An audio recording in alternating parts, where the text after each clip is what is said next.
फतेहपुर जिले के मुख्य चिकित्सा अधिकारी यानी सीएमओ कार्यालय में कथित गाली गलौज और मारपीट की घटना के बाद स्वास्थ्य विभाग में हड़कंप मच गया। एक सीज किए गए अस्पताल के संचालक और स्वास्थ्य विभाग के कर्मचारियों के बीच विवाद इतना बढ़ गया कि मामला पुलिस तक पहुंच गया। दोनों पक्षों ने एक दूसरे पर गंभीर आरोप लगाए, जबकि पूरे मामले की जांच शुरू कर दी गई है।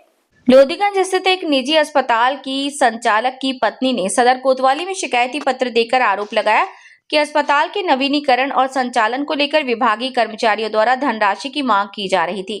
आरोप है कि मांग पूरी न होने पर अस्पताल को सीज कर दिया गया और बाद में भी लगातार परेशान किया जाता रहा।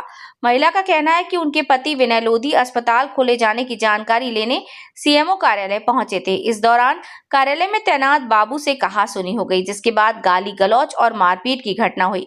महिला ने पुलिस से कार्यालय में लगे सीसीटीवी कैमरों की फुटेज निकलवाकर निष्पक्ष जांच और कार्यवाही की मांग की है। वहीं कार्यालय में तैनात बाबू अनिकेत सिंह ने अपने ऊपर लगाए गए आरोपों को पूरी तरह निराधार बताया। उनका कहना है कि अस्पताल संचालक द्वारा ही अभद्रता और मारपीट की गई है। विभागीय अधिकारियों के अनुसार कार्यालय में लगे सीसीटीवी कैमरे फिलहाल कार्य नहीं कर रहे हैं, जिससे घटना की पुष्टि में कठिनाई आ रही है। सीएमओ डॉक्टर यूबी सिंह ने बताया कि घटना के समय ये बैठक में मौजूद थे।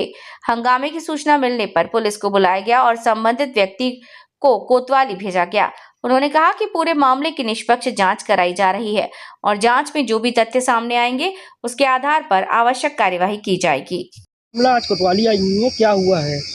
ये मामला ये हुआ है कि मेरे पति सीएमओ ऑफिस गए हुए थे आज। तब मेरा हॉस्पिटल सीज कर दिया गया था रिन्यूअल ना होने के कारण।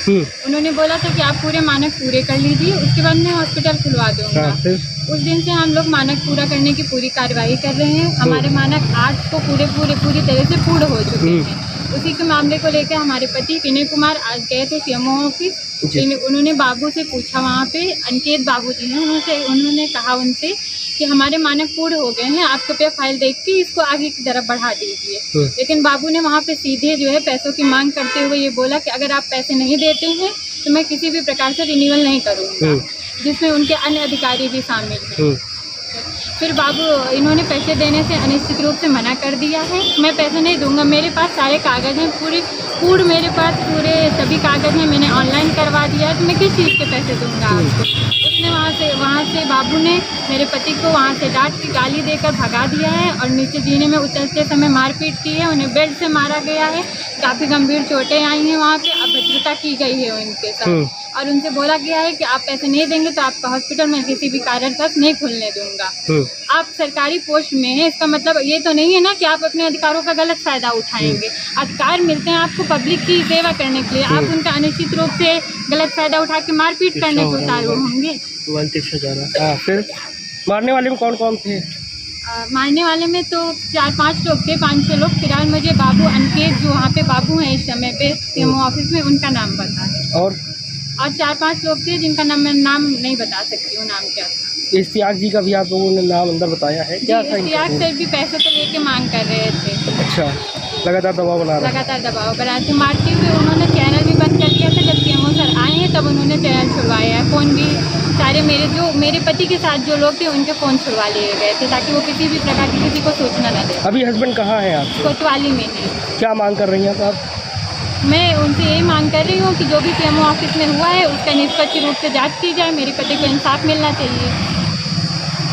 हुआ था यहाँ पे एक हॉस्पिटल संचालक के द्वारा यहाँ पे आकर के यहाँ पे बताया जा रहा है कि उसके साथ मारपीट की घटना को अंजाम दिया गया है, क्या था पूरा मामला? ऐसा कुछ भी नहीं है। मैं अपना वर्क कर रहा था, ये आए बोले कि ये देखो, मैंने इनसे बोला कि 2 मिनट आप बैठ जाइए, मैं देखता हूँ, मैं भी कुछ फाइल बना रहा हूँ। तो इन्होंने ऐसे करके कह रहे हैं कि नहीं हमारा काम करिए। तो मैंने कहा आप नोडल सर से मिलिए, आप एप्लीकेशन दीजिए, जब उनके दिशा निर्देश जो मार्क होगा मैं उस पर कृत कार्रवाई करूँगा।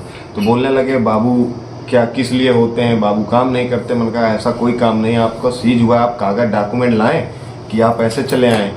तो उन्होंने बोला कोई डॉक्यूमेंट नहीं है, एक एप्लीकेशन लिए हैं, उसको मार्क भी नहीं कराए हैं, कागज प्रपत्र देंगे तब उसके खिलाफ कुछ कार्रवाई आगे फाइल बढ़ाई जाएगी, बस यही था। तो उसमें चिल्लाने लगे हैं, हमने बोला भैया ये ऑफिस है, रहने दीजिए। तो ऊँची आवाज़ में गाली, माँ बहन की गाली देते देते बाहर गए हैं। देख लीजिए ये हमारी कॉलर भी पकड़े हैं। हम मना कर रहे थे इसी गेट के पास, वो नहीं मान रहे थे, कॉलर पकड़े, गाली गलौज करते नीचे चले गए। उनका आरोप ये है कि आप अपने साथियों के साथ मिलकर के मारपीट की। मेरे साथी कोई यहाँ है ही नहीं है, सब पब्लिक है, पब्लिक नीचे रहती है, वो साहब से मिलने आते हैं, वही लोग बैठे। अब उसको समझ ले दोस्त है, तो मेरे दोस्त कोई नहीं थे। उनको केवल गाली गलौज के लिए रोका जा रहा था, तब भी नहीं मान रहे थे। उनका ये कहना है कि सारे पेपर दे दिए गए थे, पेपर उसको कल उन्होंने पेपर कुछ नहीं दिए गए, अगर दिए गए तो उनसे कहिए रिसीविंग दे। मेरे पास कोई फाइल नहीं, इसलिए तो मैं कह रहा था आप नोडल सर से मिल लीजिए, जो कार्रवाई होगी हम करेंगे। क्या नाम है आपका? मेरा नाम अनिकेत सिंह, कनी साहब। सर, आज यहाँ पे एक हॉस्पिटल कर्मी के साथ यहाँ पे आपके विभाग के अंदर मारपीट की गई, जिसका वहाँ पे बताया जा रहा है, आरोप है कि उसका हॉस्पिटल सीज किया गया था। वो सारे डॉक्यूमेंट्स अपने ला करके सबमिट करा दिया था, जिसके बाद बाबू के द्वारा उससे पैसे मांगे जा रहे थे। पैसे ना दिए जाने पर उसके साथ मारपीट की घटना को अंजाम दिया गया। क्या था सर पूरा मामला? अगर पैसे मांगे जा रहे थे तो मैं यहाँ पे था, तो उसे आके मुझे शिकायत करना चाहिए था। वहाँ पे कानून अपने हाथ में लिए जाने संबंधी अगर उसने कृत्य किया है तो वो उचित नहीं है। मामला क्या था, किस लिए ये सारी चीज़ें चली? जो मेरी जानकारी में लाया है कि मैं तो मीटिंग में व्यस्त था, मीटिंग आपके सामने ही अभी समाप्त हुई है। उस दौरान हुआ ये है कि ये बंदा कई दिन से आ रहा था, क्योंकि इसका अस्पताल काफ़ी समय, शायद 1 हफ्ता पहले शायद सीज हुआ है जिलाधिकारी महोदया के उस पर। तो ये कई बार यहाँ पे आए, 2 बार मेरे से भी मिले हैं। तो मैंने इनको यही बोला कि मैडम के उस पर हुआ है, आप एक रिप्रेजेंटेशन अपना मैडम के यहाँ दे दें, वहाँ से जो भी निर्देश प्राप्त होंगे उसके अनुसार कार्रवाई होगी। फिर भी ये यहाँ पे घूम रहे थे। फिर मैंने कहा आप परेशान न होइए, मुझे नंबर यहाँ पे नोट करा दीजिए, आपके घर पे सूचना पहुँचेगी जो भी कार्रवाई होगी, आप यहाँ दर्शन न दें। मगर ये बंदा आज सुबह आया और जो मेरा पटल है इस कार्य को जो देख रहे हैं उनके पास गए और वहाँ पे कुछ इनके बीच में विवाद हुआ और उसमें वहाँ पे इनके द्वारा मारपीट की गई, जिसकी सूचना मुझे प्राप्त हुई। तो मैंने तुरंत एसपी साहब को सूचित किया और उसके अनुसार ही आगे की कार्रवाइयाँ हुई हैं।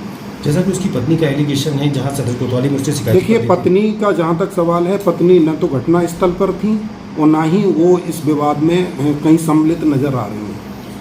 उसके भाई का ये एलिगेशन है कि यहाँ पे गेट बंद करके उसके साथ मारपीट की घटना को अंजाम अगर दिया। उसका भाई यहाँ पे है तो वो जो है का है कोई न कोई उसके पास साक्ष्य होंगे यहाँ पे आने के, और आने का कोई न कोई औचित्य रहा होगा। तो वो औचित्य अपना जो है का है पुलिस को दे और अपनी यहाँ पे उपस्थिति और गवाही साबित करे। मारपीट की घटना से किस तरीके देख रहे हैं जो हुई है? मैं ये देख रहा हूँ कि अगर उसको कोई समस्या थी तो मेरे सामने आके बताता है, सर ये बंदा है हमसे ऐसे ऐसे पैसे मांग रहा है, तब तो बात बनती। मगर उसने मुझे न बता के, अगर ऐसा कुछ है, वैसे मेरे सख्त निर्देश हैं कि कोई भी व्यक्ति अगर यहाँ पे किसी भी इनलीगल एक्टिविटी में पाया जाएगा, चाहे मेरा कर्मचारी ही क्यों न हो, उसके विरुद्ध भी वही कार्रवाई होगी जो कि एक किसी अराजक तत्व उसमें होती है।